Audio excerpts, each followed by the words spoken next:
Hasret kafesindeki düşüncelerim, yürüyün kardeşim diyarına.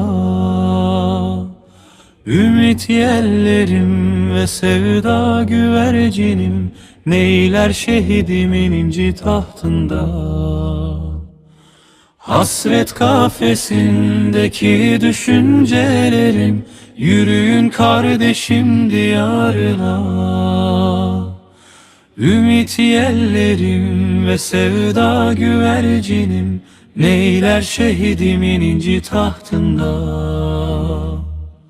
Söyleyin ona kardeşin özler seni, konuk oldum düşlerinin. İkram edermiş sana hasretlerini, bilur oldum gözlerimin. Söyleyin ona kardeşin özler seni, konuk oldum düşlerinin.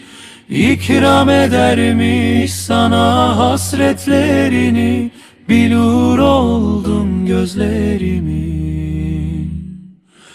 Ah diyor deyin, ah ben de olabilsem şimdi kardeşimin yanında. Sarılsam ona ve yüzüm sürüversem, komşu olsam inci tahtında.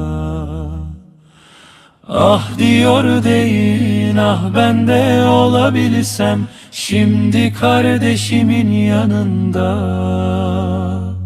Sarılsam ona ve yüzüm sürüversem, komşu olsam inci tahtında. Söyleyin ona kardeşin özler seni, konuk oldum düşlerinin.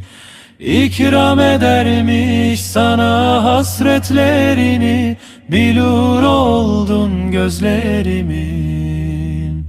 Söyleyin ona kardeşin özler seni, konuk oldum düşlerinin.